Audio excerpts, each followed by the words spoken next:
नमस्कार दोस्तों, जय हिंद, वंदे मातरम। मैं आपके साथ जायसवाल सर। आप सभी का स्वागत अभिनंदन है टीटी फैमिली शिक्षकों के परिवार जायसवाल कोचिंग सेंटर पर पावर्ड बाय शिक्षा ही प्रकाश है। दोस्तों, आज के पेपर के एनालिसिस की बात करेंगे भाई जायसवाल सर। जी हाँ, आज का पेपर इतना हार्ड नहीं आया था, लेकिन कुछ लोगों को हार्ड लगा। और हार्ड आज बाल विकास कहते हैं, बाल विकास आज ज़्यादा आया था। और जिन्होंने देखिए दोस्तों, अगर जिन्होंने सालों से तैयारी कर रहे हैं या किसी अदर टीटी एग्ज़ाम की तैयारी के है, उनके लिए बहुत ही 100+ स्कोर करना बहुत ही आसान हो रहा है। तो आज हम बाल विकास के चैप्टर की बात करेंगे। ईवीएस थोड़ा सा आसान आया है, कह सकते हैं 50-50, ना ज़्यादा कठिन आया ना ही आसान आया है। और गणित के प्रश्न जो है पूरे टॉपिक की कवर करेंगे। चलिए शुरुआत करते हैं। एंड इसके जो प्रैक्टिस पेपर चल रहे हैं, आई बटन पे लिंक दे दी गई है, ज़रूर ज्वाइन कीजिएगा। चलिए देखिए, पर्यावरण की पहले बात कर लेते हैं। पर्यावरण की बात करेंगे। और सभी प्यारे मित्र, आपने इंस्टाग्राम पर अगर फॉलो नहीं किया जरूर ज्वाइन कर लीजिएगा। टेलीग्राम चैनल से जरूर जुड़ जाइएगा, लिंक दे दी गई है। PDF फाइल जो है आपके नोट्स फ्री में प्राप्त करिए। जी हाँ, ये टीटी फैमिली है, राष्ट्रीय में फैमिली है। देखिए, पर्यावरण में आज पूछा गया 29 से 2 या से 3 प्रश्न पूछे गए हैं। जल एक्ट कब आया था, यह प्रश्न आज पूछा गया है। तो अधिनियम 1974 जो है जल प्रदूषण के नियंत्रण और रोकथाम तथा देश में पानी की उच्च गुणवत्ता बनाए रखने हेतु 1974 में अधिनियम किया गया था। यह अधिनियम वर्ष 1998 में संशोधित किया गया था। जल एक्ट कब आया, 1974 में आया। और यह संशोधित कब किया गया, 1988। ठीक है। और प्रश्न आया आपके नवीनीकरण सोच से प्रश्न आया हुआ है, संसाधन से प्रश्न आया हो, बेरी बेरी रोग से आया है, विटामिन सी से संबंधित प्रश्न पूछा गया है। तिलहन फसल से संबंधित आया कि तिलहन फसल में सबसे अग्रणी देश कौन है, वह है ब्राज़ील। इसके बाद चीन, तीसरे नंबर पर आता है भारत। जी हाँ, तिलहन फसल में पहले ब्राज़ील आता है, चीन आता है, इसके बाद भारत आता है। और अगर भारत में बात करें, उत्तर भारत की एक प्रमुख फसल तिलहन फसल है। देश के 5 प्रमुख सरसों उत्पादक राज्यों में राजस्थान का स्थान प्रथम है, जिसकी देश की कुल सरसों उत्पादन में 46.06% भागीदारी होती है, देश की अगर बात करें। नीली क्रांति से संबंधित आया था, सारी क्रांति यहाँ पढ़ लीजिएगा। नीली क्रांति, श्वेत क्रांति, ठीक है, गोल क्रांति, जितनी भी क्रांतियाँ 4-5 अगर आप बता दिएगा तो क्लास भी कर देंगे। क्रांति से संबंधित आज नीली क्रांति से संबंधित पूछा गया था कि नीली क्रांति का उत्पादन जो है, या पूछा गया था नीली क्रांति से संबंधित। सभी लोग यहाँ पे कमेंट कीजिएगा। जी हाँ, नीली क्रांति का उत्पादक भारत में कहाँ हो रहा है, सबसे ज़्यादा कहाँ हो रहा है। देखिए, भारत में नीली क्रांति की शुरुआत 1985-90 के मध्य हुई थी। नीली क्रांति का संबंध मछली पालन तथा समुद्री उत्पादों में वृद्धि से है। और भारत में नीली क्रांति के जनक के रूप में अरुण कृष्णन हीरालाल चौधरी को जाना जाता है। नीली क्रांति को बढ़ावा देने के लिए सरकार ने fish farmers development agency FFDA की स्थापना की है। तो FFDA की स्थापना किस लिए की है, नीली क्रांति को बढ़ावा देने के लिए।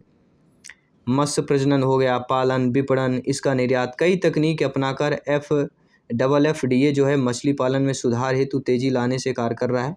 और भारत में मछली का सर्वाधिक उत्पादक जो है उत्पादन कर्नाटक राज्य करता है, तथा केंद्रीय मछली अनुसंधान केंद्र की स्थापना मुंबई में की गई। जी हम केंद्रीय मछली अनुसंधान की जो स्थापना है वह मुंबई में है। और सर्वाधिक राज्य मछली सर्वाधिक उत्पादन कर्नाटक राज्य है। और वैश्विक परिदृश्य में बात की जाए तो नीली क्रांति की शुरुआत चीन में मानी जाती है। जी हाँ, चीन देश की अगर बात करें, और चीन में सबसे अधिक मछली और अन्य समुद्री उत्पादों का उत्पादन भी करता है।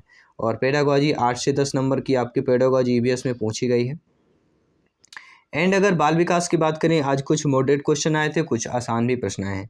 वाइगोत्स्की से प्रश्न पूछा गया है, जीन पियाजे जी से संबंध पूछा गया है, PEP पलाव। जी हाँ, 3 प्रमुख मनोवैज्ञानिकों से आज प्रश्न पूछे गए हैं।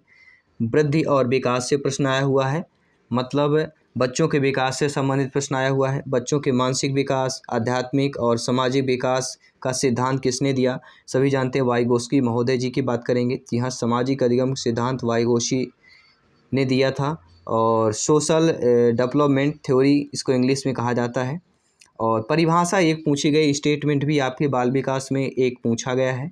एंड गणित की बात करें, आज सरलीकरण वर्गमूल। जी हाँ, थोड़ा प्रैक्टिस कीजिए सरलीकरण सिंप्लीफिकेशन के प्रश्नों को। 5 से 6 प्रश्न आपके सरलीकरण और वर्गमूल के प्रश्न पूछे गए थे। अनुपात से 2 प्रश्न आज आए हुए हैं।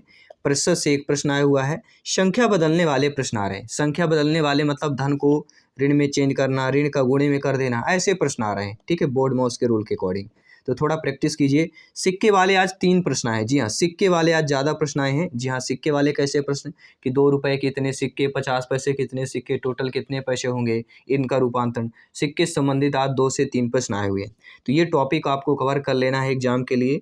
बोर्ड मास का रूल और सरलीकरण से देखिए डेली आ रहा है, अनुपात से प्रश्न आ रहा है, वर्गमूल से प्रश्न आ रहा है, संख्या बदलने वाले पैटर्न से संबंधित आ रहा है, ठीक है। सिक्के वाले प्रश्न आज पूछा गया है, कभी कभी प्रायिकता वाले भी प्रश्न पूछे गए हैं, ठीक है। तो प्रायिकता वाला भी आज नहीं पूछा गया लेकिन पूछे जा रहे हैं, वो भी चैप्टर क्लियर कर लेना है।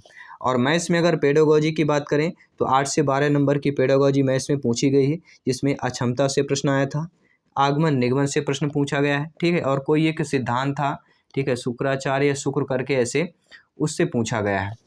और बात करें साथियों अगर हिंदी की बात करें, हिंदी में अपठित गद्यांश पद्यांश से व्याकरण 3 से 4 प्रश्न जो व्याकरण के थे टोटल गद्यांश पद्यांश को मिलाकर, बाकी उन्हीं से प्रश्न पूछा गया है।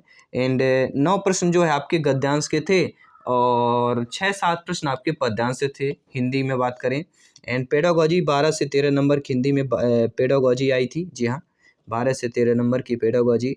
और हिंदी में देखिए कविता का लेखक भी आज पूछा गया, जी हाँ, आज भी कविता का लेखक पूछा गया है। एक हिंदी में पर्यायवाची आई है आज, विलोम आया है, समास आया है, लेकिन छंदी नहीं आया है, ना ही कारक आया है। एक कहावत भी शायद एक आई थी, ठीक है। तो ये हो गए हिंदी का टॉपिक। और दूसरी भाषा संस्कृत की अगर बात करें, देखिए संस्कृत में प्रत्यय आया था, नोट कर लीजिएगा, प्रत्यय आया हुआ है, विभक्ति आई हुई है, एंड और किसकी बात कर रहे हैं, संधि समास आया हुआ है। देखिए अलग अलग आए हैं, ऐसा नहीं, किसी के में समास आया हुआ है, किसी में प्रत्यय पूछा गया है, किसी में अलंकार विलोम पूछा गया है, और संधि में विसर्ग संधि आई थी, उसका बताना था, ठीक है, विच्छेद करना ऐसे कुछ आया था।